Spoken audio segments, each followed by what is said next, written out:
E nós estávamos até agora tentando trazer o Daniel Ghilarducci para a nossa live. Momentos de emoção. A nossa live de hoje é sobre cinema e espionagem, com fortes emoções, não é verdade? Mas conseguimos finalmente trazer o Ghilarducci.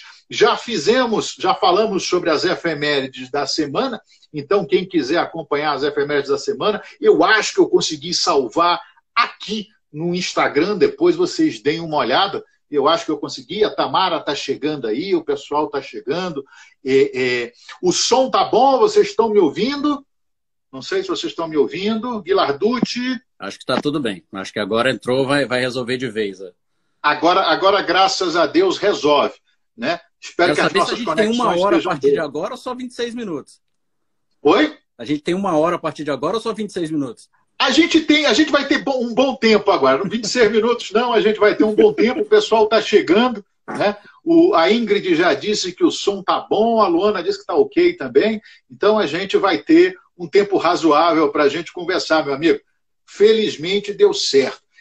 Como o Dutti falou, só para apresentar, o Daniel Ghilarducci, gente, ele é diplomata de carreira, formado em história, ele não gosta de dizer não, mas ele é historiador, né? Porque eu não pesquiso, eu respeito os historiadores que pesquisam, então eu não me chamo de historiador, né? Eu sou formado em história. Muito bom. Mas a gente pode te chamar de historiador. Vai me chamar de Daniel. Então, pronto. E o Daniel também é bibliotecômono. Né? Bibliotecônomo. É cário mesmo, bibliotecário. É cário mesmo, bibliotecário, desculpa. É que eu penso em biblioteconomia, não era isso? O termo bibliotecônomo existe, mas ele praticamente não é usado. Pronto, então o Dutti é bibliotecário, né? Formado em biblioteconomia também, né? E é um aficionado por cinema. Apaixonado por cinema, ele diz que não é não, mas é crítico de cinema, amador segundo ele, mas é crítico de cinema. Então, aproveitar e fazer meu primeiro jabá aqui, para quem não conheceu, tem um site, está meio parado, mas vai voltar, que é o razãodeaspecto.com. É um site em que eu e mais alguns amigos fazemos críticas de cinema. Ele está meio parado, 2020 foi meio trágico para todo mundo, inclusive para o site, mas final do mês a gente já começa agora cobrindo Sanders. Olha aí. Repete o site, Dutti, para gente. Razãodeaspecto.com. Razãodeaspecto.com. É um site onde o Dutti e mais alguns amigos comentam sobre cinema, não é isso? Exatamente. Muito bom. Então já fica aí a dica para quem quiser acompanhar o Daniel Ghilarducci, né? E outros amigos falando de cinema.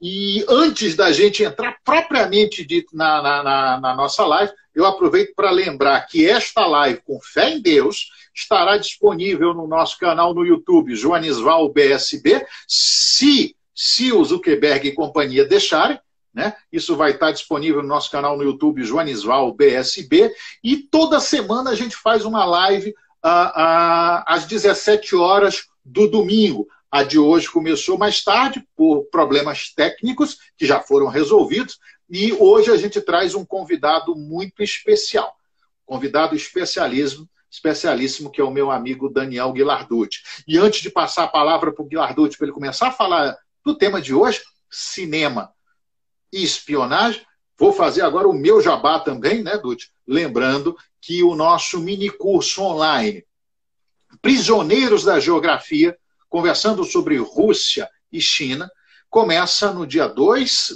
de fevereiro, serão 2 aulas, 2 e 9 de fevereiro, às 20 horas, das 20 às 22, são 2 terças-feiras, e a gente vai falar da importância da história, mas sobretudo da geografia para a formação desses 2 grandes países. Não é um curso efetivamente de questões contemporâneas, mas é um curso que vai servir para quem tem interesse em entender como funciona a Rússia e China, o processo decisório, a importância da posição geopolítica desses 2 países ali. Então já fica o convite, as inscrições podem ser feitas aqui pela minha bio no perfil. Daqui a pouco, eu acredito que a Beatriz chega aí, ela vai colocar também um link para inscrição.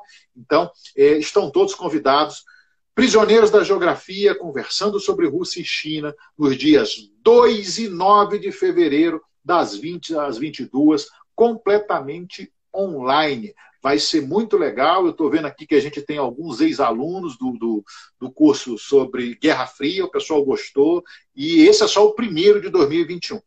Então, feito o nosso jabá, o meu e o do Dutti aqui, a gente entra na temática de hoje, no assunto de hoje, que é cinema e espionagem.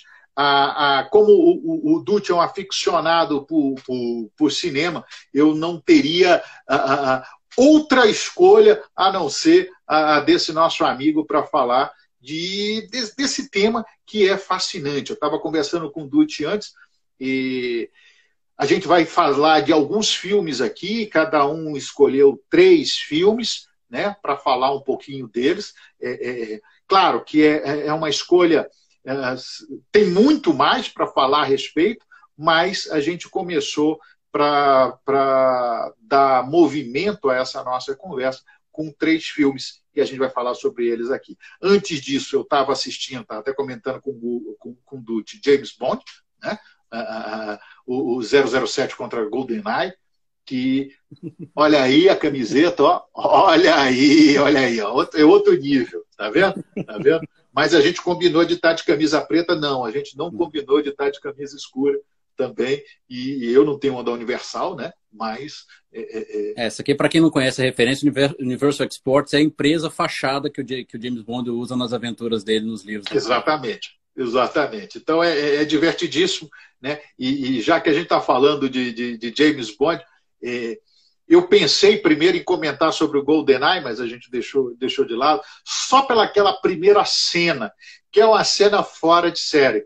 Quem não viu, vale a pena. É a cena em que ele persegue um avião com uma moto, e o avião cai do precipício e ele se joga com a moto do precipício também.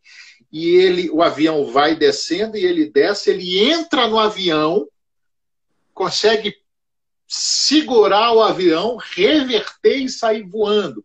Para mim, essa é a cena top de James Bond. Por que você se assusta? Jones Val fazia isso 2 vezes por semana e 3 vezes no sábado. Mas a gente não pode contar isso, né, Dutti? A gente não deve contar isso aqui, né? Então fica no mundo da ficção. Fica no mundo da ficção. Mas a gente quebrou muito avião, né? Então deixa para lá.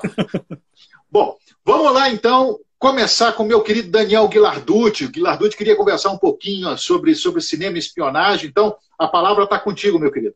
Muito obrigado, Jonisval. Obrigado pelas carinhosas palavras. E já faço o jabá do Jonisval também. Eu recomendo. O Jonisval não é diplomata, mas é uma das referências em relações internacionais. Hoje, assim, eu que sou diplomata, vejo as lives do Jonisval para aprender, até hoje.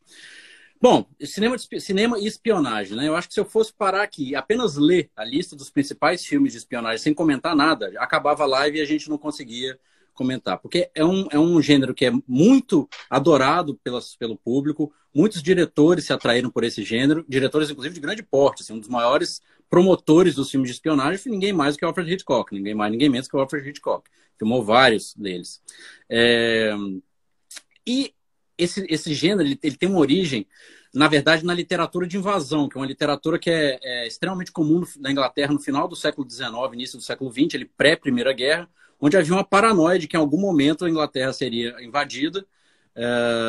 Um dos primeiros livros de espionagem foi o Riddles of the Sand, que é exatamente sobre isso, sobre um plano alemão de invadir a Inglaterra, e começaram a adaptar esse clima de invasão, esse clima de pré-Primeira Guerra, para os filmes. O primeiro filme de espionagem é de 1914, se chama The German Spy Peril, né? O próprio título, né? O perigo do espião alemão. E é um filme que já fala assim, de uma espiã russa que seduz um espião alemão, que acaba revelando identidade, revelando segredos que não deve, etc. Algumas coisas que a gente conhece até hoje de filme de espionagem já vem lá de 1914. Depois você tem ali na Segunda Guerra Mundial muitos filmes que falam justamente da movimentação de inteligência no meio da guerra, seja na Inglaterra, seja na Alemanha, inúmeros filmes. Os filmes do Hitchcock já começam aí. Diga, Jonisval. Só abrir um parênteses, eu acho muito interessante esses filmes que foram feitos de espionagem durante a Segunda Guerra Mundial, né? Porque não se tinha certeza do resultado do conflito e tudo. Então, são filmes que até para quem quer uma perspectiva histórica, né, vale muito a pena para entender como é que o cinema funcionava naquele momento e a propaganda de guerra também. Então, é muito rico. Eu acho muito bacana os filmes de espionagem feitos durante a guerra. Pois é. Depois da guerra, na verdade, depois da Segunda Guerra, houve o boom dos filmes de espionagem por causa da Guerra Fria. E aí, especialmente na década de 60, e você tem mais ou menos duas grandes levadas, né? Tem uma levada mais séria, mais de espionagem realista, digamos assim, com os livros do John le Carré, o Graham Greene foi outro autor que espetacular, que tratou de espionagem. E tem o Lee Dayton também, que fez alguns livros de espionagem mais sérios. E tem aí o Ian Fleming, o James Bond, que se nos livros já tinha um grau de exagero, nos filmes, então, eles se liberaram. E por conta do mega sucesso da série 007, surgiram imitadores, paródias, críticas, enfim, uma série de produtos e subprodutos derivados. Lembrando que o Fleming foi da inteligência. Exatamente. Né? Graham Greene também. O Fleming foi da inteligência britânica. Né? Então, quer dizer, isso dá uma pegada diferente nos filmes do James Bond, que são ficção pura e divertidíssimos. Eu, quando não quero, eu quero relaxar e ver pura ficção, pura viagem, puro devaneio na área de espionagem. Os melhores filmes são indiscutivelmente James Bond, sem dúvida. Embora os últimos estejam ficando mais sérios do que precisam, mas vamos lá. E mas da época da Guerra Fria, assim, eu cito alguns aqui, que tem o Secret Agent Man, que na Inglaterra chamava Danger Man, que é uma série maravilhosa. The Avengers, que já é bem mais fantasiosa. Kaylan. Aqui nos Estados Unidos teve Derek Flint e Matt Helm, são dois imitadores, digamos assim, são adaptações para cinema americano.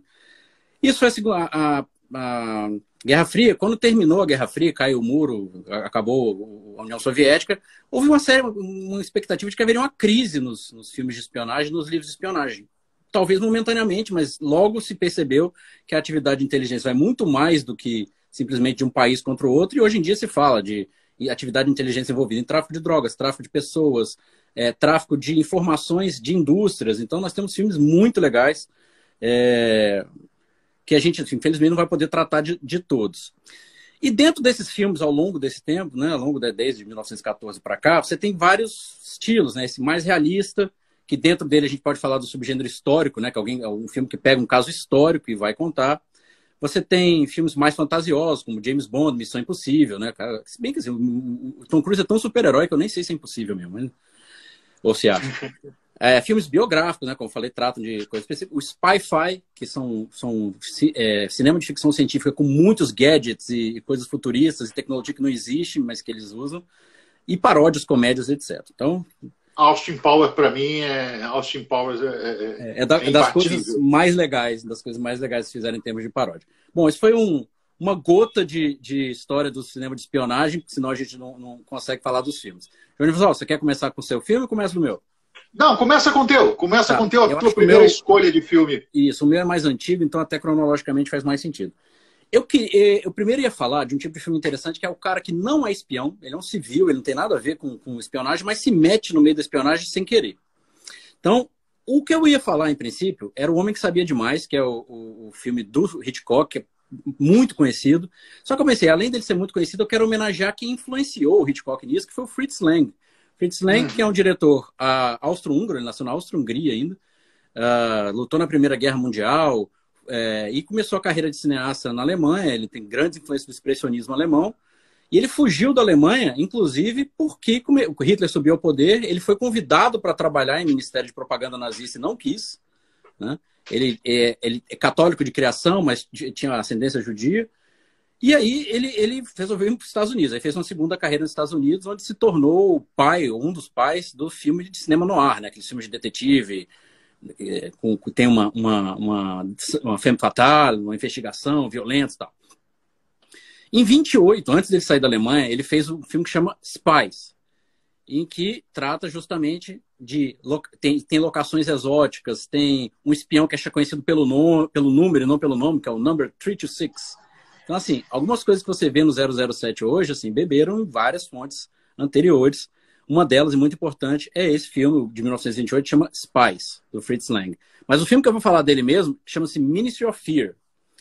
Ministério do Medo, numa tradução mais direta, e aqui no Brasil ficou conhecido como Quando Cai... Como é que é o nome dele no Brasil? Ele tem um nome diferente. É um nome longo, né? Quando desce as trevas, é isso? Daqui a pouco eu chego nele. Eu acho que é isso, Quando Descem as Trevas. Quando Descem as Trevas, alguma coisa assim. Mas é Ministério do Medo, Ministry of Fear. Esse é um filme dessa linha de pessoas. Esse filme aqui, ó. Aqui até a capinha do filme. Sim, eu ainda compro o DVD. Esse filme está disponível no Brasil no DVD da Versátil, né? Pois é, exatamente. Você que quer saber mais de cinema e espionagem tem que gostar de DVD. E ele é um filme, é o seguinte, o cara é civil, ele está num asilo, né, mental, um asilo, porque ele foi condenado porque ele matou a esposa. Mas ele matou a esposa porque a esposa estava muito doente, ele fez lá ajudou a eutanásia da esposa, né? Então ele, em vez de ser condenado à cadeia, ele é condenado a ficar se recuperando numa instituição para recuperação. Quando ele é solto, ele vai comprar um bilhete para Londres, ele tem uma feirinha, ele vai na feirinha e está tendo uma das gincanas é adivinhar o peso de um bolo. E aí ele vai lá, ele adivinha o peso do bolo, aí ele adivinha errado, aí ele vai o pessoal insiste que ele vá numa vidente, a vidente diz o peso do bolo para ele vai lá e consegue o bolo. O problema é que esse bolo não é um simples bolo. Esse bolo tem segredos nesse bolo que os nazistas estão atrás. E aí o filme, a partir daí, é toda uma confusão, e é um filme sério, estou falando assim dessa forma engraçada, mas é um filme sério, é um thriller, dos nazistas, de uma rede de espião nazista que ele descobre por conta da história do bolo. Esse filme é de quando, Dutti? 44. Filme de 44. Quer dizer, então, para a gente se situar, a Europa estava em guerra. Ainda não tinha acabado a guerra. Não havia nada definido, tudo caminhava para a vitória dos aliados, é claro, mas a Alemanha ainda não tinha sucumbido em 44. Então, é um filme feito no contexto da guerra ainda. E com um detalhe interessante, e é talvez um outro motivo pelo qual eu escolhi esse filme, ele é um filme dirigido pelo Fritz Lang, que é esse pequeno monstro do cinema. Para quem não atina quem é o Fritz Lang, é o diretor de Metrópolis, M, o Vampiro de Düsseldorf, enfim, são filmes que, se você vai conhecer cinema, estudar cinema, simplesmente gosta de cinema, são filmes que você não pode não ver. Metrópolis, M. Pois é, exatamente. E aí ele também é diretor desse. E um outro detalhe, é baseado no livro do Graham Greene. Né? Esse Ministry of Fear é um livro do Graham Greene, publicado logo antes, em 43, um ano antes, e fez muito sucesso. E, enfim, ele tem existem algumas críticas ao filme, porque o filme pega mais leve que o livro. O livro tem aquilo do Graham Greene de uma grande culpa católica. No livro ele não matou a esposa por uma questão de eutanásia, ele matou o que matou mesmo. E então é um pouco é menos heróis contra vilões o livro, né? O filme é um pouco mais. Ele claramente é um inocente que se envolve numa rede de espionagem, mesmo sem querer ser envolvido. Então, minha primeira recomendação é essa, Ministério do Medo. Eu vou pegar o nome dele aqui em português e já falo para vocês, enquanto o Jones Val apresenta o primeiro filme. Pronto, eu estava até olhando aqui, se não me engano é isso mesmo, Dutti, é Quando Desceram as Trevas. Perfeito, é isso mesmo. Esse momento, só puxar um pouquinho antes, o Dutti estava falando da literatura de 1914, quer dizer, do pré-Primeira Guerra, do final do século XIX, né, até a Primeira Guerra Mundial, a gente tem aquilo que a gente chama da grande febre da espionagem. Havia muita literatura, havia uma grande discussão até sobre o caráter da espionagem, que para alguns não era uma atividade de cavalheiros, mas é nessa época que os grandes serviços... Aqui, ó, deixa eu apontar, esse sujeito aqui que está aqui, ó, o Riley, né? Vocês estão vendo aí, aqui. ok. É justamente nessa época que ele começa a agir, né? Aqui, ó. Sidney Riley, perfeito. Que é mais uma série maravilhosa para quem não viu. Viu? Interessante. Pois é, porque é uma época louca, né? A gente lembra que é a época em que são criados, por exemplo, o MI5 e o MI6, que são de 1909. São de 1909 os dois mais conhecidos serviços de inteligência britânicos. O 5 e o 6 são criados em 1909, no meio dessa... Tem um termo para isso mesmo, a febre da espionagem, a febre dos espiões. E quando estoura a Primeira Guerra Mundial, uma particularidade muito interessante também, é que praticamente a rede de espionagem alemã no Reino Unido, nas Ilhas Britânicas, foi debelada logo no início da guerra. Assim que estourou a guerra, a inteligência, ou a contra-inteligência britânica, já tinha plotado toda essa rede de espiões. Então, os alemães já perdem logo nesse campo, dentro do Reino Unido, no início da guerra. Eles já estavam treinando na literatura desde antes, né, Johnny? Como é? Os ingleses já estavam treinando na literatura desde antes, muito, na prática. Muito. Se bem que, na prática, os alemães já estavam treinando muito antes também, né? A gente vai ter um dos nossos minicursos online de 2021, que está previsto, exatamente a história da espionagem. A primeira parte, a gente vai dividir em duas partes esse minicurso. Então, um dos nossos minicursos de 2021 vai ser a história da espionagem, provavelmente em abril, onde a gente vai discorrer nessa primeira parte da antiguidade, né? Eu vou falar de espionagem no Egito Antigo, até a Grande Guerra, até a Primeira Guerra Mundial. E nesse sentido, o século XIX ele é muito rico. A gente aqui, antes do Dutti conseguir chegar aqui, a gente estava falando da primeira efeméride de 5 de janeiro de 1895, quando o Dreyfus, ou Dreyfus, perde as suas insígnias, perde a sua condição de oficial, condenado por ser judeu, no final das contas, mas como espião no Estado francês, e gerou uma confusão danada ali, né? Então, o famoso Jacques, né? O grande artigo de Victor Hugo, sai dali.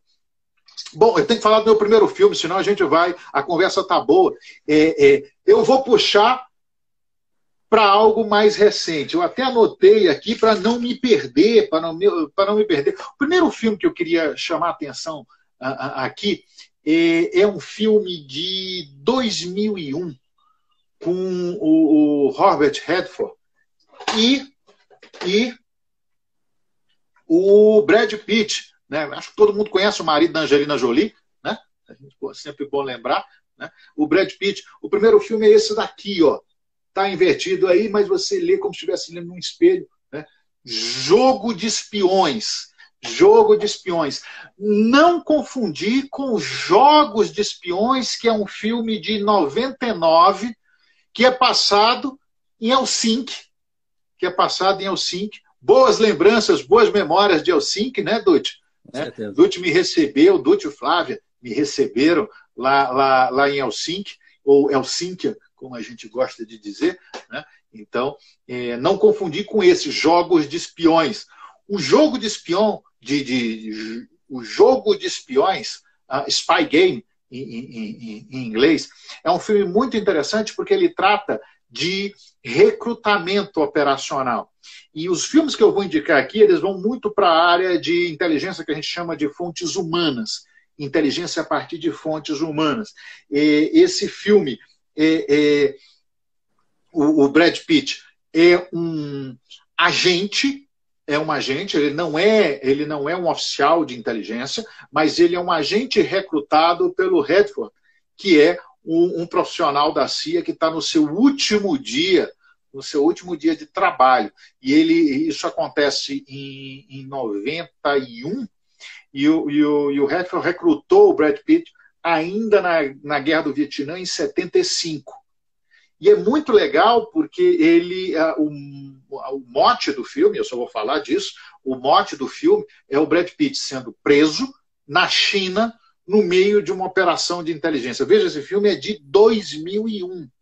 E aí ele é preso pelos chineses, ele tenta salvar uma moça de uma prisão chinesa, e lá ele é preso, e aí o Robert Redford tem o seu último dia de trabalho, ele tem 24 horas para tentar salvar o Brad Pitt ali, contra a vontade dos seus colegas da própria CIA. Mas o que é legal é que ele conta a história desse contato dele com o Brad Pitt desde o recrutamento.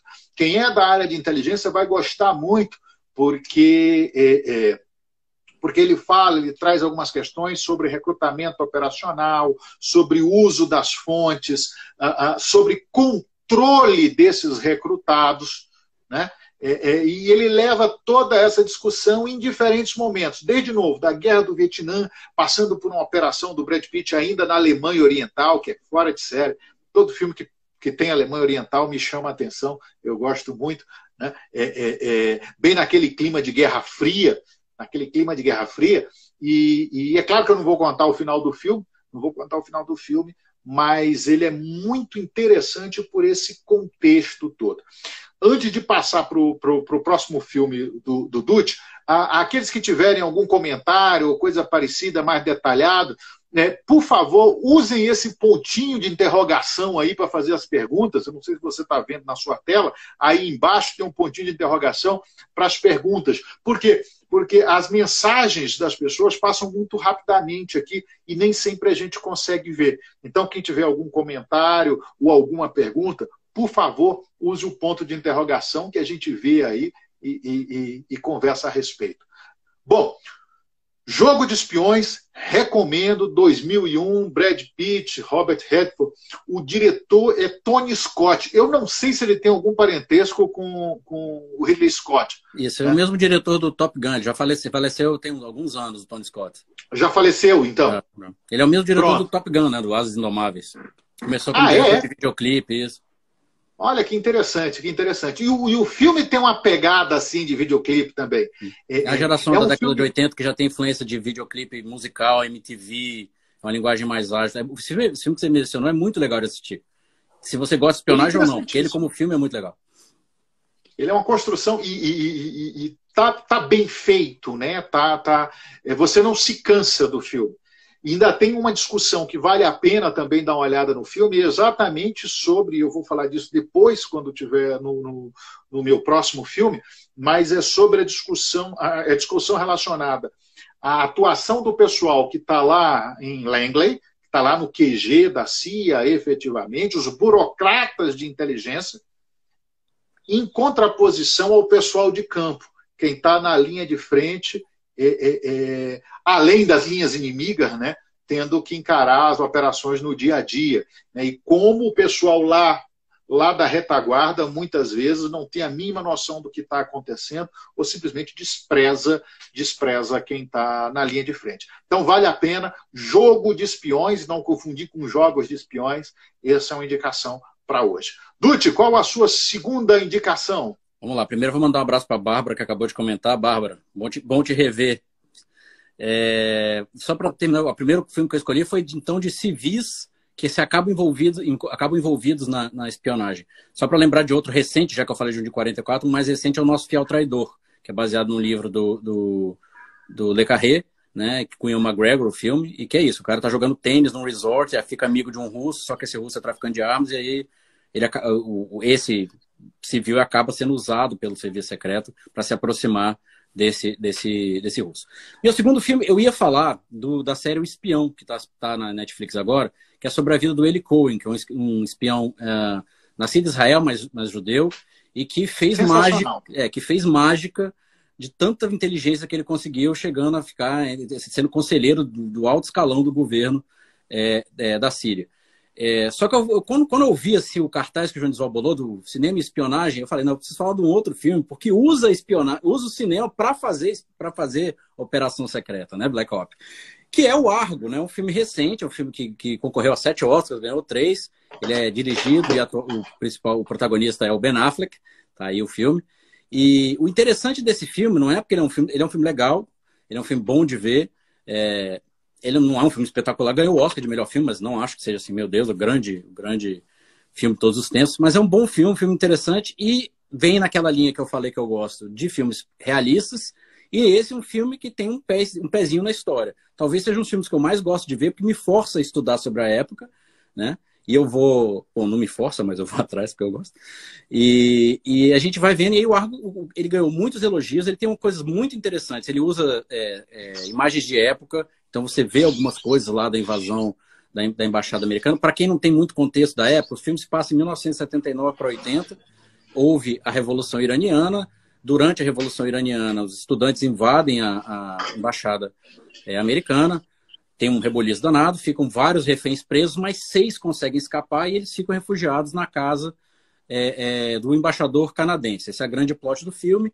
E a história do Argo e como é que eles vão resgatar esses 6 de dentro da residência do embaixador canadense. Foi um filme muito elogiado e, como eu disse, tem coisas interessantes. Eles usam imagens de época, então você vê coisas realmente que aconteceram, comentários do Jimmy Carter na televisão, a pressão que existia para que os Estados Unidos tomassem alguma atitude, ao mesmo tempo, se tivesse algum erro, né, nessa operação, era o meio, assim, ainda estava a Guerra Fria, Revolução Iraniana, Rússia com área de influência, União Soviética, então qualquer besteira que acontecesse ali ia ser uma confusão. Para quem gosta também de história, eu não sei se a gente precisa falar mais, acho que não vou entrar em detalhes sobre a crise dos reféns, porque senão a gente não sai daqui hoje. Mas qual o problema do filme? O problema do filme é que, embora ele seja muito legal de assistir, ele é completamente errado em termos de história, né? Assim, do começo ao fim do filme, tem o Ben Affleck, que foi o diretor, e junto com o roteirista, resolveram, enfim, adaptar muita coisa para o filme ficar mais tenso, né? Outras curiosidades que eu acabei de lembrar aqui, eles usam o logo da Warner no filme, o logo da Warner ainda da década de 70, enfim, eles fazem... Bom, como é que eles fazem para resgatar esses seis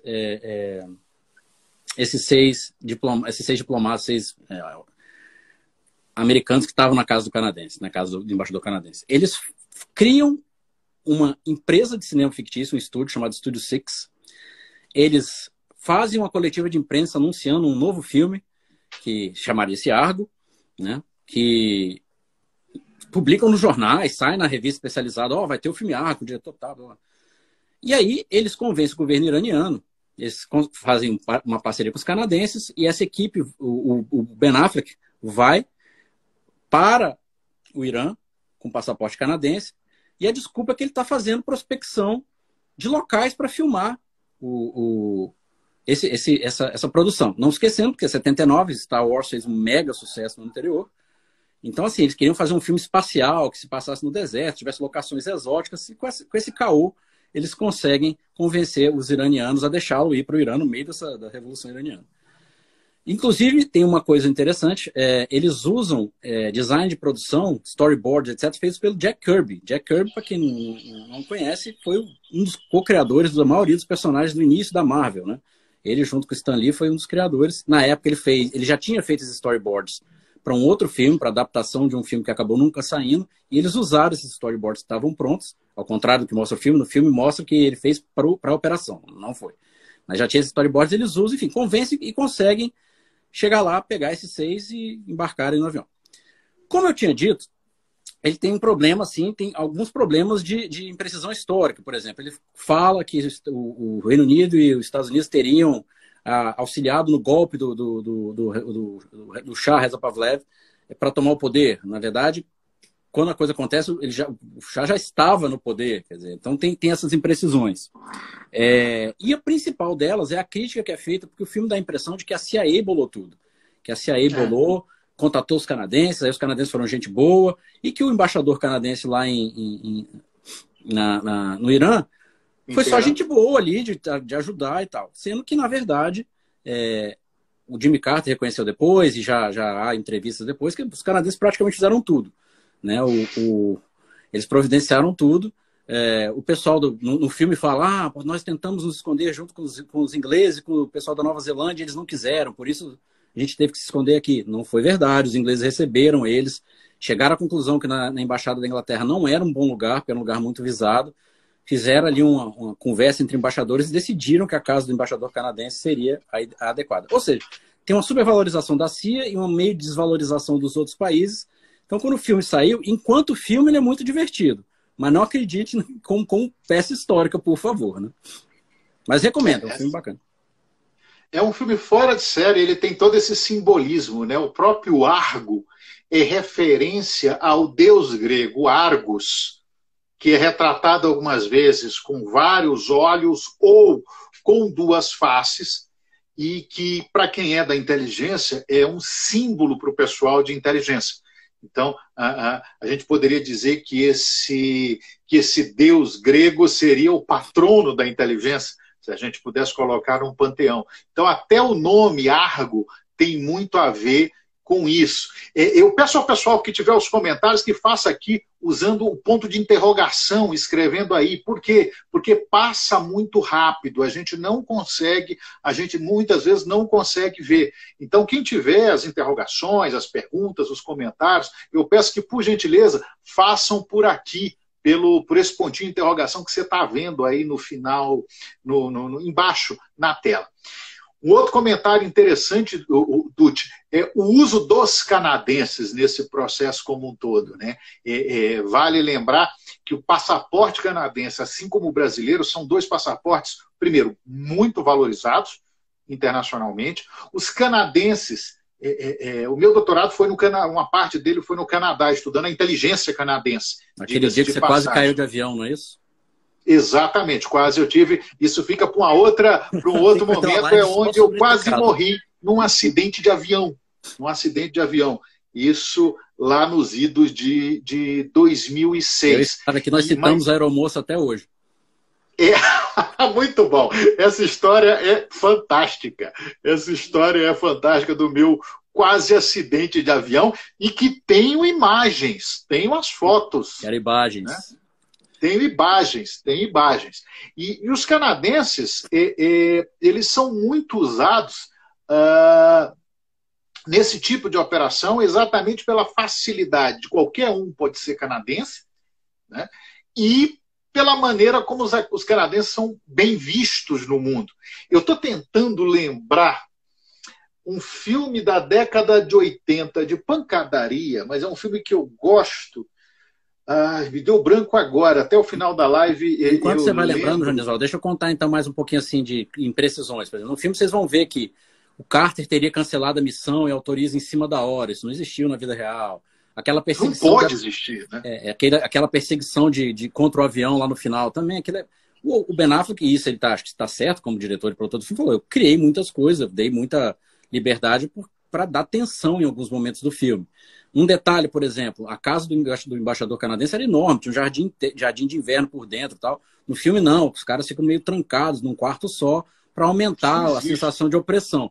Então, são liberdades que a gente não incomoda tanto, porque não são tão problemáticas do ponto de vista de história, mas essa supervalorização de uns países em relação aos outros, assim, o bom é que deu tanto bafafá que isso tudo foi criticado. Ben Affleck foi citado no parlamento da Nova Zelândia como um cara que não respeita a Nova Zelândia.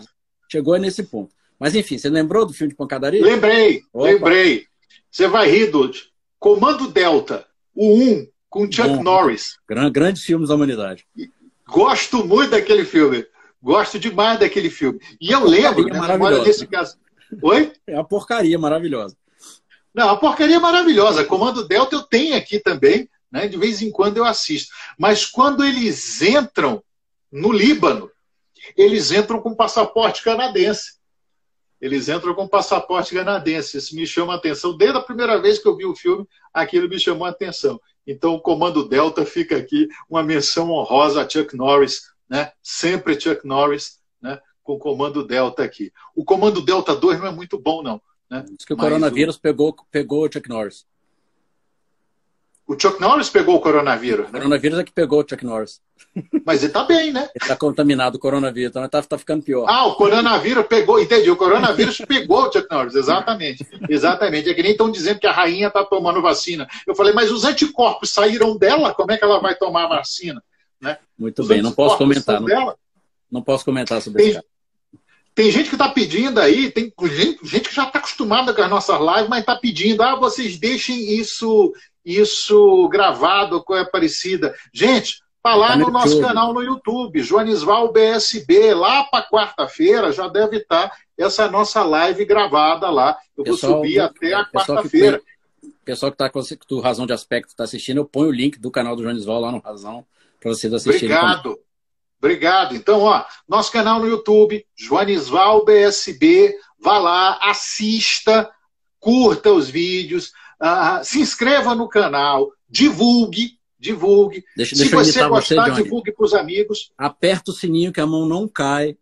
Não cai, exatamente. É o que eu digo sempre. Não, você não perde dinheiro e sua mão não cai se você se inscrever no canal, se você apertar o sininho. Se você gostar, envia para os amigos, compartilha. Tem lá no YouTube um negocinho que você clica lá, uma setinha, compartilhar. Aí você compartilha, inclusive, pelo WhatsApp. Se você gostou, você compartilha para os amigos. Se você não gostou, você compartilha por desafetos. Pronto. Você compartilha por desafetos. Opa, a Carla disse que não conhecia. Joanisval BSB, Carla. Joanisval BSB no YouTube. Joanisval no Mundo Civilizado só tem eu.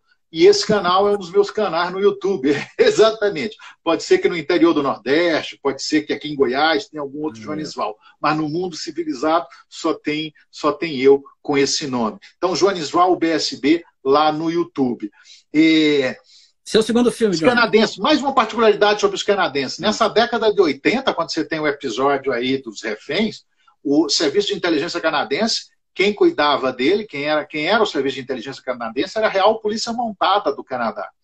O Serviço de Inteligência Canadense ele é criado em 1984, é o CICES. E mais uma curiosidade, a nossa Agência Brasileira de Inteligência, ela foi criada tendo como referência o CICES canadense, né? O Serviço de Inteligência Canadense também. Talvez um dos piores nomes para qualquer coisa, né? São os CICES. CICES, é verdade, é verdade. Não é um nome muito... mas é um bom serviço, é um pessoal que trabalha bem. Bom, vamos para a minha próxima sugestão de filme, né? Vamos para a minha próxima sugestão de filme. Deixa eu ver se eu consigo ver em quanto tempo que a gente já está. 43 minutos. Tá bom, tá bom. Acho que a gente vai bem até daqui a pouco. 43 minutos, desde que a gente conseguiu chegar, né? O próximo filme que eu queria chamar a atenção dele aqui também é um filme que é uma área que eu gosto muito, que lida com fontes humanas. Assim como o anterior, Jogo de Espiões, fala de fontes humanas, esse daqui é um filme que foi feito 8 anos depois, 7, 8 anos depois, e para mim é um dos melhores filmes de espiões produzidos nos últimos anos, que se chama Rede de Mentiras. Rede de Mentiras, Body of Lies, Rede de Mentiras, DiCaprio. Com o... Oi? Com DiCaprio. Isso, com Leonardo DiCaprio e com Russell Crowe. E o diretor é só o Ridley Scott, né? Então a gente já tem aquela pegada bem interessante. O DiCaprio é um oficial de inteligência. O Marcel gostou aqui, né? Está comentando, é muito bom. Sim, é um dos filmes sensacionais para quem é da área, para quem gosta de inteligência. Opa, ele está aí, exatamente, bem lembrado, Dutti. Butterflies, aqui a versão em português, né? Rede de Mentiras. E o mote do filme é exatamente um oficial de inteligência, esse sim, ao contrário do Brad Pitt, o DiCaprio é um oficial que trabalha para a CIA, né? É um oficial da CIA, e que ele atua no Oriente Médio. E ele é alguém de campo no Oriente Médio. É alguém que fala árabe, é alguém que conhece a cultura, e aí ele tem que lidar com problemas relacionados a terrorismo, que é uma outra área nossa de estudo, né? que é o terrorismo, junta terrorismo e inteligência, né? E o grande dilema do filme é que ele tem que encontrar um terrorista no Oriente Médio, particularmente na Jordânia, onde ele tem que trabalhar com o serviço de inteligência da Jordânia. Alguns aspectos interessantes. O encarregado de caso dele é o Russell Crowe, que está em Washington. E ele fica se comunicando com o DiCaprio de Washington o tempo todo, e, com perdão da palavra, ele faz o papel de um grande cretino.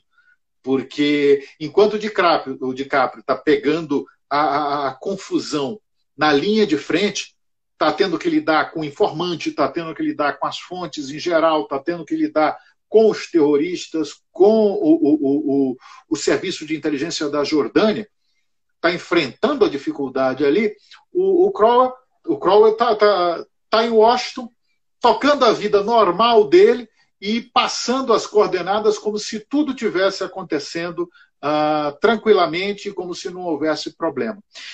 Esse filme ele traz alguns dilemas que marcam muitas vezes o pessoal de operações de inteligência. Como é que eu vou lidar com a minha fonte?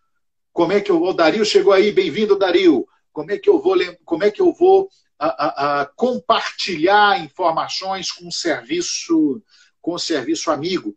E os dilemas, por exemplo, tem um momento, e eu só vou falar isso, não vou dar spoiler, tem um momento em que DiCaprio tem que executar literalmente, um colaborador, uma fonte. E aí o Russell Crowe diz, você está acostumado com isso, é você ou é ele. Né? Mas ele tinha, mas eu tinha me comprometido em apoiá-lo, em proteger a família dele. Então esse filme, ele entra em alguns grandes dilemas. O primeiro, o dilema da colaboração entre serviços de inteligência. O segundo dilema é a ética da atividade em si, e vale muito a parte das discussões. Veja, a minha pegada aqui é de quem falaria para o pessoal, sobretudo para quem é de inteligência. Né? A pegada a ética da atividade e das decisões a serem tomadas. E o terceiro envolve a dicotomia oficial de campo, o agente, o cara que está lá em operações, e o cara que está lá no escritório, no ar-condicionado, achando que ele pode pedir tudo. Aliás, Johnny, deixa eu fazer um comentário. É interessantíssimo esse filme, porque o Russell Crowe está no aniversário do filho, levando o pessoal no clube. Ele dá as instruções para o DiCaprio, assim, sei lá, no shopping. É muito interessante. Enquanto o DiCaprio está tocando tiro. Não simplesmente está no escritório, prestando atenção no caso. Não, está cuidando da vida dele, lavando o carro. Exatamente. Isso é muito interessante. Isso é muito interessante.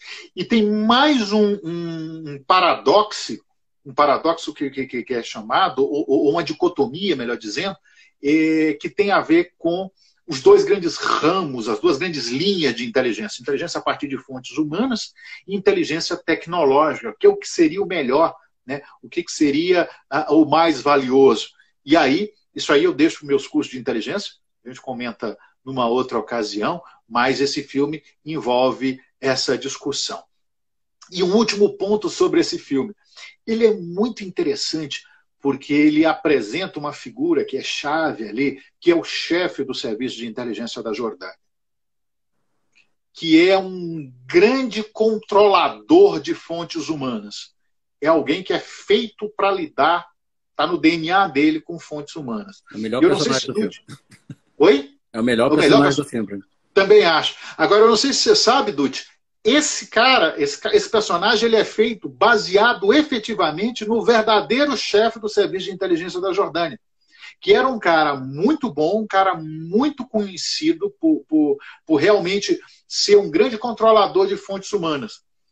E aconteceu um episódio com esse cara que é contado num outro filme, que eu não me lembro qual é o nome dele, mas ele é contado, de certo modo, num outro filme. O escritório da CIA, isso é real, essa história, o escritório da CIA, que funcionava no Iraque, foi contactado por esse chefe da inteligência jordaniana para receber uma fonte, um colaborador. Né? E esse cara, os caras da CIA jogaram de lado alguns procedimentos de segurança e deram ok. E ficaram esperando. Detalhe, essa fonte, nessa data, era aniversário dessa fonte, o dia que ele ia encontrar com os caras da CIA. Os caras da CIA do escritório fizeram, inclusive, bolo para receber o cara de aniversário e tudo. E o chefe da inteligência da Jordânia levou esse cara para lá. Quando esse cara chegou no escritório da CIA, que era uma fonte vinculada à Al-Qaeda e que eles estavam recrutando, ou teria sido recrutada pelo chefe de inteligência da Jordânia, quando esse cara chegou à sede da CIA no Afeganistão, esse cara se explodiu. E matou todo mundo lá no escritório e matou o cara da inteligência, o chefe da inteligência da Jordânia. Isso foi um evento que foi um choque para muita gente da área de inteligência. Isso aconteceu há alguns anos e isso é retratado no outro filme, num filme longo também, que eu não me lembro dele agora, mas ele é em torno da história da oficial de inteligência que identificou o Bin Laden. Né? E tem esse trecho retratado, claro, com os aspectos cinematográficos, né? Mas foi o que aconteceu. É a arte imitando a vida, né? Porque o cara foi levado lá, os caras colocaram os procedimentos de segurança de lado receberam aquele asset, aquela fonte, aquele pretenso colaborador que ia ser recrutado, e o cara se explodiu, a Al-Qaeda ganhou uns pontos aí, e a CIA perdeu só todo mundo do seu escritório no Afeganistão. Foi um trauma muito grande. Vamos para o último filme, Dutti? Filme, rapidinho, que eu sei que está na lista final, está na reta final. Então, o primeiro filme eu falei de um civil que acaba envolvido com espionagem. O segundo eu falei de um filme mais realista, baseado num caso real, inclusive foi o Argo. E o terceiro eu vou para fantasia. E aí eu não vou falar do 007, vocês todos conhecem muito bem o 007. Inclusive, porque os últimos filmes dele eu não sou particularmente fã. Assim, eu não sou. A era Daniel Craig, para mim, ela tem muitos acertos, mas tem alguns problemas. Eu escolhi falar do Kingsman. Kingsman, que é baseado nessa história em quadrinhos aqui, né? Kingsman Secret Service, Serviço Secreto, do Mark Millar, e que consegue ser ao mesmo tempo uma paródia, uma comédia, mas um filme de ação muito divertido, muito interessante. Ele é um filme de 2015, dirigido pelo Matthew Vaughn. Quem não conhece o diretor assim só de nome, ele dirigiu X-Men Primeira Classe e dirigiu também Kick-Ass. Tá? E aí ele dirigiu os dois, Kingsman na verdade, já tem dois, e tem um terceiro já está filmado, não foi lançado ainda por conta da Covid. Eu diria que até eu estou mais empolgado com a vinda do terceiro Kingsman do que com o próximo James Bond. Olha só onde chegamos. E basicamente, na verdade, porque enfim, eu estou torcendo assim, para o próximo James Bond. E no filme você tem o Taron Egerton, que eu achei fraquinho nesse filme, depois se revelou um excelente ator quando fez o filme do Elton John, o Rocketman. Mas nesse filme eu achei ele fraquinho. Ele é filho de um cara que tinha sido agente secreto. E um amigo dele tinha prometido que ia cuidar do filho e tal, quando o filho chegasse a determinada idade. Então ele recruta esse rapaz, o Exy, para fazer parte do Kingsman. E o Kingsman é uma organização secreta que é escondida atrás de uma loja de alfaiates em Savile Row. E o grande barato desse filme é que ele homenageia justamente essa espionagem, esses filmes de espionagem super exagerados, e que o espião faz tudo sem despentear o cabelo, e que é muito mais importante ter um terno bem cortado do que uma boa arma, sabe? Uma coisa assim, nessa linha. E tem toda aquela coisa típica do 007. Então você tem o Mark Strong, que faz papel de um dos espiões que ganham nomes de Cavaleiros da Tábua Redonda, né? Então o Mark Strong faz o armeiro, que parece o Q, né? Que vem com as armas super estranhas, lá com um guarda-chuva à prova de bala e tal. Tem o Colin Firth, que é o personagem que treina o jovem o Exy, né? O protagonista, e eles enfrentam aí várias diversões. Tem uma coisa que eu gosto muito nesse filme, que o vilão escolhido é o Samuel Jackson, que embora já está esgarçando um pouquinho aquele mesmo personagem que ele faz em quase todos os filmes, ele faz um vilão que é totalmente símbolo americano. Assim. Ele usa boné, ele vai fazer um jantar, ele oferece McDonald's para os convidados, etc. E vem o pessoal do Kingsman, que é todo elegante, é todo chique, é todo rebuscado e tal. Tem um diálogo dos dois, assim, ó, o personagem do Colin Firth com o personagem do Samuel Jackson, em que o Samuel Jackson fala, eu tenho saudade dos bons filmes de 007. Tá? Então é um filme autorreferente, né? Então ele não chega a ser como Austin Powers, uma grande sacanagem, uma grande diversão, uma grande comédia, mas ele tem elementos de comédia que são muito divertidos. O segundo filme, o Kingsman Golden Circle, o Círculo Dourado, eu já não gostei tanto. Eu acho que ele errou um pouquinho a mão, ficou muito galhofeiro demais, perdeu um pouco a parte de aventura, não ficou tão legal. E tinha mais potencial, porque aí o Exy vai para os Estados Unidos, ele conhece a versão americana do Kingsman, que é o Statesman, que é bem aquela coisa dos Estados Unidos. Tem um cowboy, a galera cada agente ganha um apelido de uma bebida, um é whisky, outro é tequila, né? Então, assim, tinha mais potencial para ser explorado do que foi. O próximo, que talvez seja o que eu mais recomendo, que eu estou curiosíssimo, vai falar da origem dos Kingsman. E vai se passar quando? Exatamente na primeira década do século XX. Né? Vai contar ali no pré-guerra como é que surgiram os Kingsman. E o vilão do filme é o Rasputin. Então, assim, não há como ser ruim esse filme. Então, já na maior ansiedade para o próximo Kingsman. Muito bom, muito bom. Por falar nisso, na efeméride, na live da semana passada, e para quem está chegando e conhecendo, e eu agradeço muito ao Dutti, porque graças à sua participação, Dutti, a gente tá tendo gente nova acompanhando. A gente faz essa live todo domingo, às 17 horas. Algumas vezes sozinho, outras com convidados especialíssimos como o Daniel. Né? Então, todo domingo, às 17 horas, precisamente a gente começa uma live falando sobre os temas mais variados, as minhas áreas de interesse: inteligência, história, guerra, A gente já teve lives, por exemplo, sobre a história do Brasil, sobre as guerras no período da independência. A gente já falou sobre serviços de inteligência de outros países, como os serviços de inteligência da União Soviética. A gente já falou sobre o início e o final da Primeira Guerra Mundial. A gente falou sobre guerra no inverno. E quando o Dutti está falando... A gente já falou sobre espionagem também. E quando o Dutti está falando aí, falou do Rasputin, na efeméride passada, da live passada, a gente comentou da morte do Rasputin, né? Que foi um negócio louco. Os caras tentaram envenenar Rasputin, depois o Rasputin não... Os caras botaram cianureto, teriam botado cianureto no bolo e no vinho dele. Taca fogo, joga no rio, o cara não morre. Foi quase, exatamente. Aí depois atiraram nele, ele saiu correndo, levou tiro, mas não continuou vivo. Os caras tiveram que pegar, descer a paulada nele, andar com ele de carro na São Petersburgo toda, né? E jogá-lo no rio, e aí ele morreu. Né? Ele tinha uma lenda, ele criou uma lenda que no dia que ele morresse, quando ele morresse, era o início do fim da dinastia dos Romanov.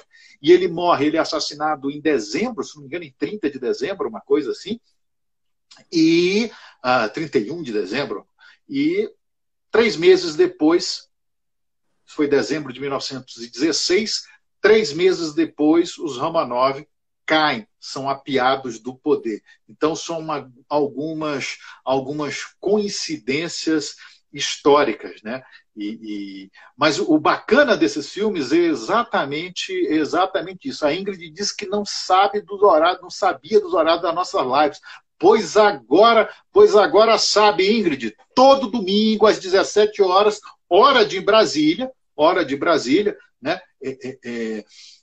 A gente fala sobre um tema diferente. E esses filmes de espionagem, eu estou lembrando do próprio Austin Powers. Para mim não tem... separa e ri o tempo todo. É feito para isso. E quando você falava dos vilões, eu não pude deixar de lembrar dos vilões, não do Austin Powers, porque ali não precisa nem comentar. A gente não pode comentar deles nesse horário. Exatamente. Mas eu estava vendo os vilões dos filmes, pelo menos os mais antigos de James Bond, do 007, eram soviéticos que falavam inglês com um sotaque diferente para os outros soviéticos. Né? Esse filme que eu citei agora, GoldenEye, quando ele foge do complexo soviético, o oficial soviético que dá ordem para os soldados dá ordem em inglês. Mas aí a gente tem, no mundo da ficção, a gente tem que ser paciente com essas coisas, porque em outro planeta eles falam inglês, enfim. Como é que é? Em outros planetas, né? Todo mundo fala inglês no mundo inteiro, é língua comum, né? Não, e o grande alvo de todos os ataques é Nova York. Né?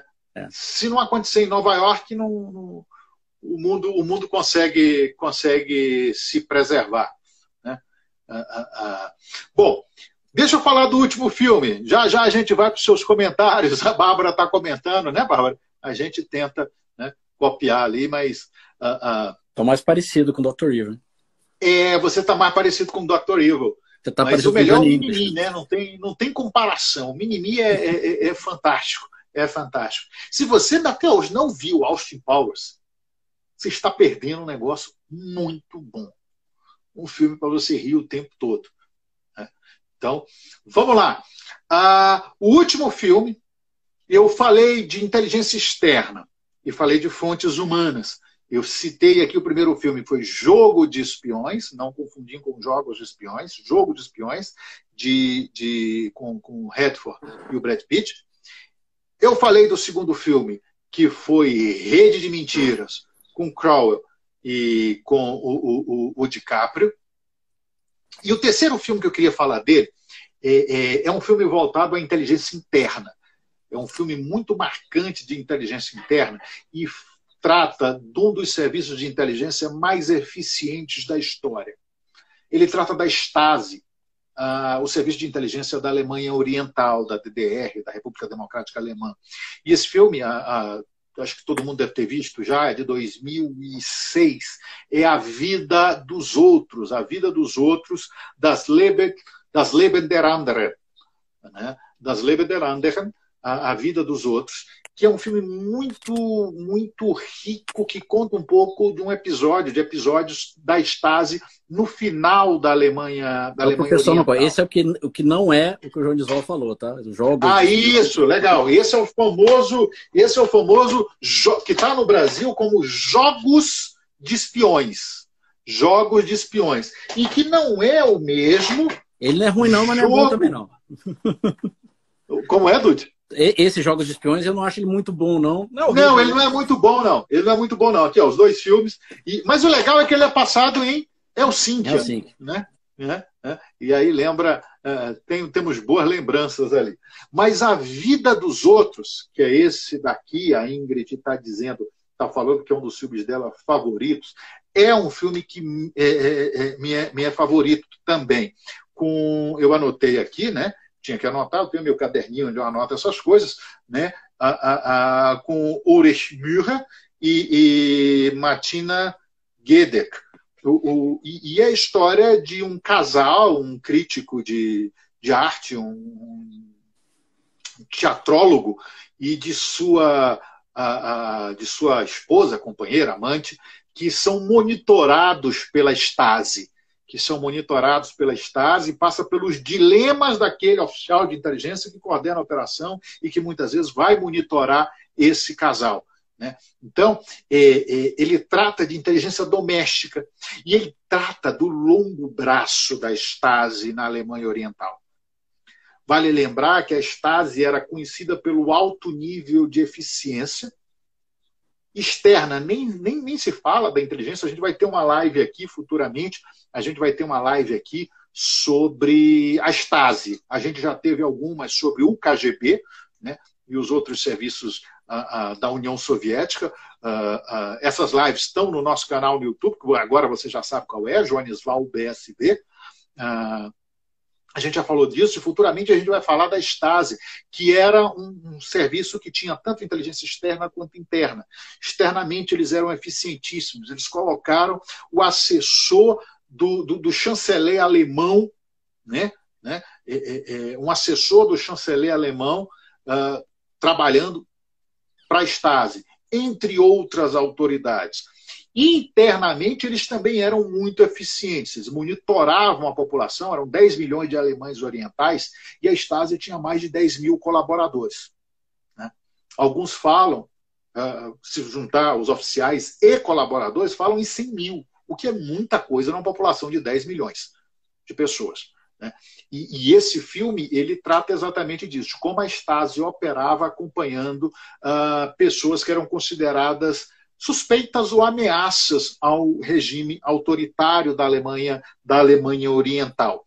Algumas particularidades desse filme. Esse filme ele teve um custo de 2 milhões de dólares quando foi feito e arrecadou 77 milhões, o que não é pouco. Ganhou o Oscar de melhor filme estrangeiro, né? E algumas particularidades sobre esse personagem principal, o Mühe, que ele aparece aqui, não sei se vocês conseguem ver, o Mühe, que é era um ator alemão, nascido em 53, alemão oriental, ele nasceu na Alemanha Oriental, e ele foi guarda de fronteira no Muro de Berlim. Não sei se você sabia disso, Dutti. Ele trabalhou como guarda de fronteira no Muro de Berlim. Né? Depois ele deixou as Forças Armadas por problemas de estômago e tal, e isso levaria, inclusive, ele ia morrer com 54 anos, ele morreu de câncer no estômago. Mas ele se tornou, no finalzinho da Alemanha Oriental, um grande ativista anticomunista. No dia seguinte à queda do Muro de Berlim, o Muro de Berlim, em novembro, antes da queda do muro, em novembro de 1989, no dia 4 de novembro, ele faz um grande discurso, veja, ainda é na Alemanha Oriental aí, ele faz um grande discurso, uma manifestação lá em Alexanderplatz, que é no centro de Berlim Oriental, né? E ele se destacou muito nesse sentido. E tem uma outra particularidade relacionada a ele.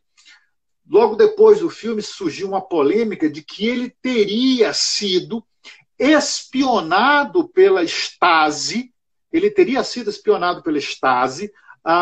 quando era artista, era ator na Alemanha Oriental. Então, um pouco da história A Vida dos Outros seria, no final das contas, quase que uma história autobiográfica dele, onde ele seria exatamente o espionado e não o espião. O filme é fantástico.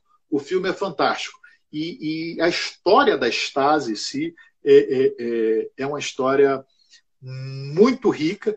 E quando a gente tiver a live quando a gente tiver a live sobre a Stasi, eu vou contar alguns episódios e algumas coisas que eu fiz.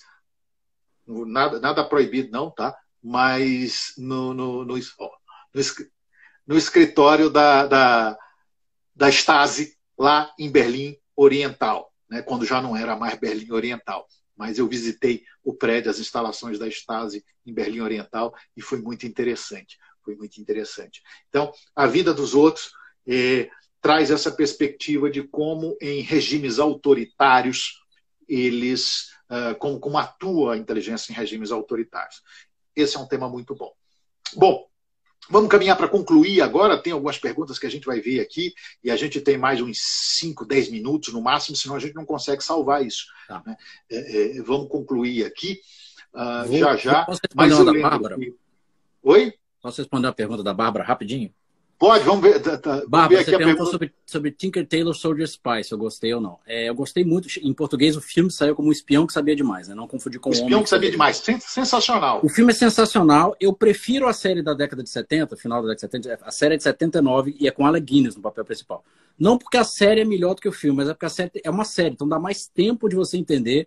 A relação entre os personagens é complexa e tem muito personagem. Então, se você não leu o livro do Le Carré, se você não viu a série de 79, para você ver o filme mais recente, o de 2011, com Gary Oldman, você pode se confundir. Mas se for um cara muito atento e saiba lidar com muita informação acontecendo ao mesmo tempo, é um filmaço. Eu gosto muito dessa linha de espionagem mais séria, mais realista. Muito bom, muito bom. Dutti, aqui, ó, eu acho que aparece aí para vocês. Esse é o comentário do Atividade e Inteligência. Obrigado. Excelente. Alguém falou da minha careca, cara. Eu tô fazendo cosplay do Sean Connery quando eu era velho, tá? Eu pareço Sean Connery você tá velho. Muito, realmente, Dutti, você tá muito parecido com o Sean Connery. Eu não pareço Sean Connery quando Depois tinha a minha da idade. Covid, mas tá parecido. Exato. O Atividade e Inteligência também está dizendo que a Argo é uma verdadeira aula de história e cobertura, sem dúvida nenhuma. Digo mais, o negócio foi feito de uma semana para outra. É muito rápido, é um negócio assustador essa história de cobertura. Parece mais coisa de Israel do que dos Estados Unidos, né? Tão rápido e bom feito. Senhor Daniel, vale ler o HQ? Se vale levar. Se você curte quadrinhos, sim. O filme ele amplia mais, né? O filme é mais grandioso, mais cheio de pirueta. Qual é o HQ aí, Daniel? O Secret Service, né? O que deu origem ao Kingdom. Esse aqui, ó. Não precisa me chamar de senhor, não. Perfeito. Velho, mas nem tanto. Qual a opinião dos senhores sobre o filme Red Sparrow? Tirando a parte da ficção. E aí, Dutti? Você viu o Red Sparrow, John? Eu vi, muito bom. Isso. Ele é um filme que o resultado final, enquanto filme, podia ser melhor um pouco. Eu gosto dessa história é uma espionagem meio clássica, né? De ter um agente que vai seduzir um cara específico e tal.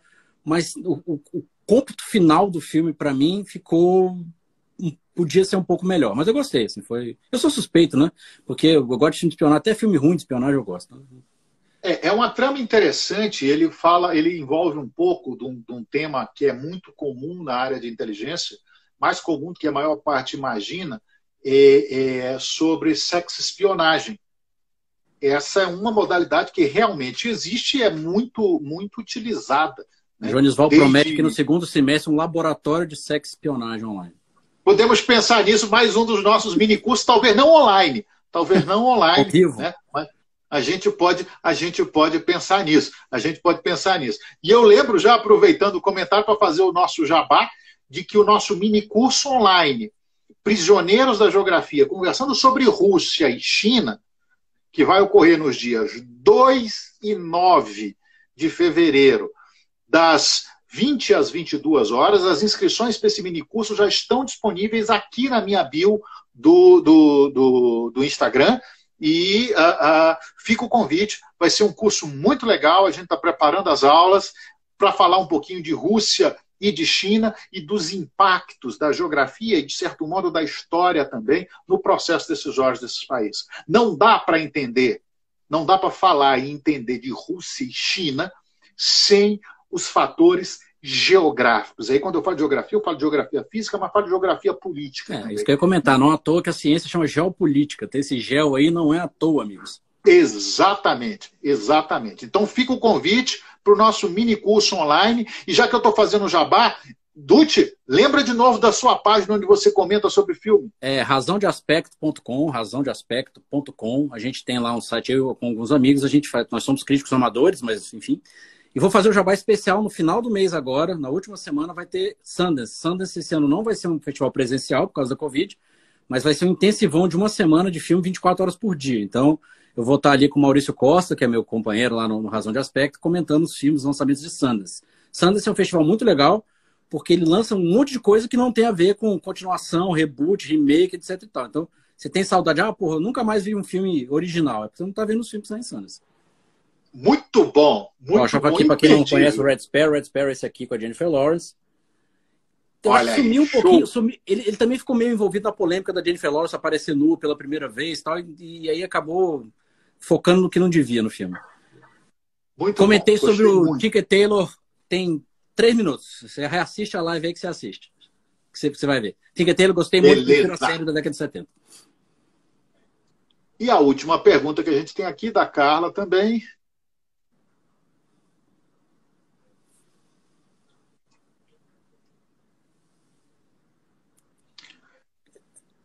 E aí, Dutti? Eu concordo, cara. Eu concordo, assim.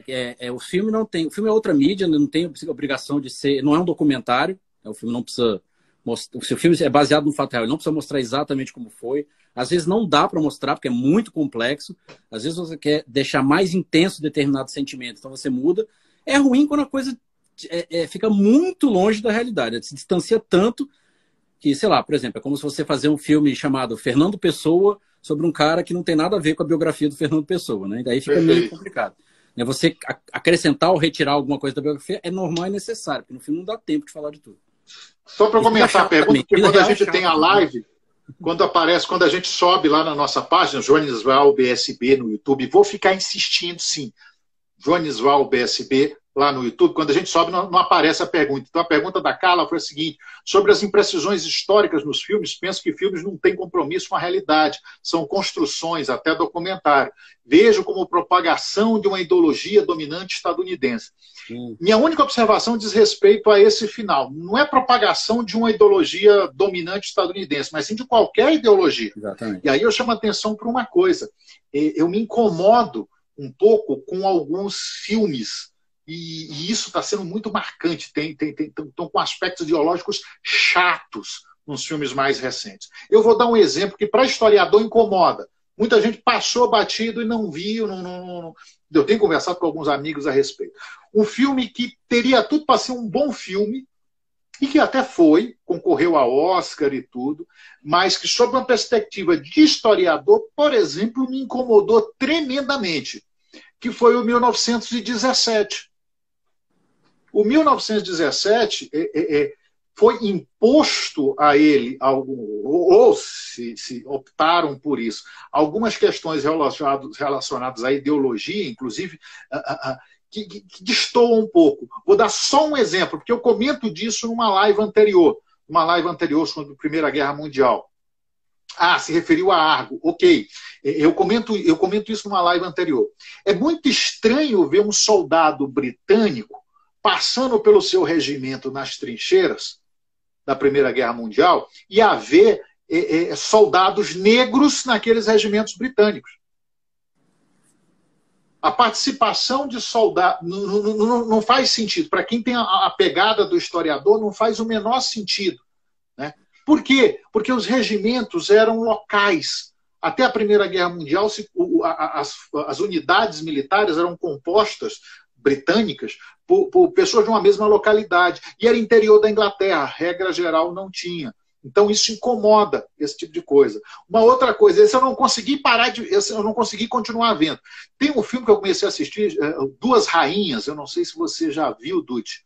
Duas Rainhas, que é a história de Maria I da Escócia e Elizabeth I do Reino Unido.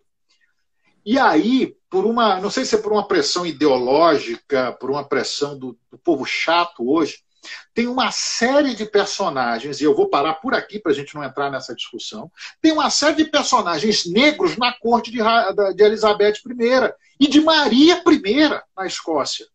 Espera aí, é destoar historicamente a coisa.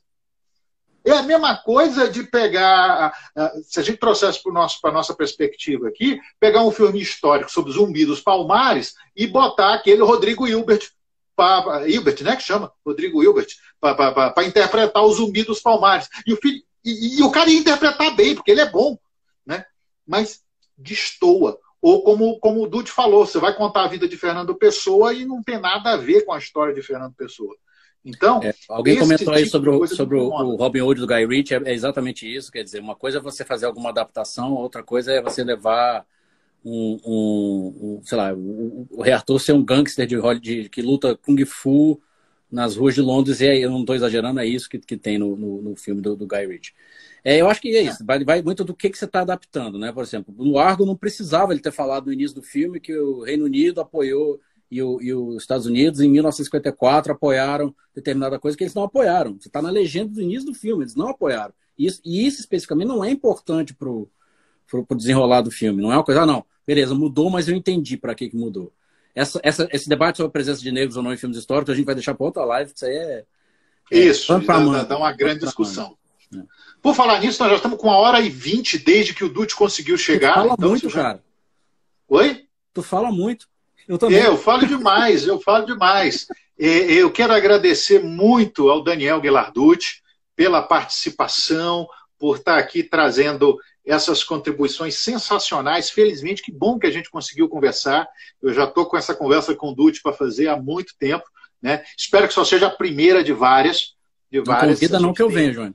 Eu sei disso. Eu vou te convidar mais. O Hélio Fracchini, por exemplo, o Hélio já esteve aqui mais de uma vez. A gente já teve o Gunter Rutzi também, lá de São Paulo. Então a gente vai continuar conversando, porque todo domingo às 17 horas aqui pelo canal a gente tem a nossa live, que é subida, eu acho que o termo é esse, eu não entendo muito tecnologia, para o YouTube, para o Joanisval BSB, lá pela quarta-feira. Talvez eu consiga fazer isso antes.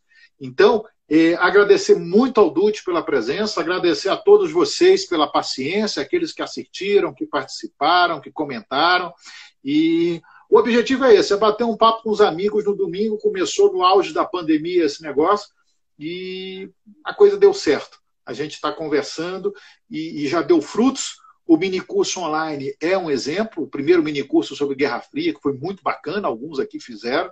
E o próximo minicurso que você pode se inscrever aqui pela minha bio, que está aqui. A bio é como chamam, né? Não sabia disso. Não. É o tal o endereço que você põe aqui em cima. O endereço que fica aqui em cima, quando aparece o meu perfil Joanisval, tem um endereço aí, um link. Então ali você faz a inscrição pela bio, né? E vai ser um curso muito legal sobre prisioneiros da geografia. O título é Prisioneiros da Geografia, falando sobre Rússia e China. O nosso Instagram do Razão de Aspecto praticamente não existe, a gente só criou, mas não tem nada. Quem quiser me acompanhar, @DGDutti aqui no Instagram, mas eu não falo muito sobre filmes lá, eu fico mais no Razão de Aspecto. Mas eu falo sobre algumas bobeiras no meu Instagram, então sigamos. Muito bom. Bom, gente, estou vendo que está vindo mais pergunta, mas não dá mais, agora a gente tem que encerrar. Eu agradeço muito àqueles que participaram, aqueles que estiveram junto com a gente esse tempo todo, já são, aqui no meu relógio, quase 7 horas da noite. Então, tenham uma ótima semana. Obrigado de novo, Dutti. Tenham uma ótima semana. Até o próximo domingo. Abraço do Hélio aqui. A gente está recebendo um abraço do Hélio. Abraço, Hélio. Abraço, Hélio. Muito bom. Abraço para o Hélio. Exatamente. E fiquem com Deus. Obrigado, Dutti. Uma ótima semana a todos. Semana que vem a gente está aí às 17 horas, no mesmo bate-horário, portanto, e no mesmo bate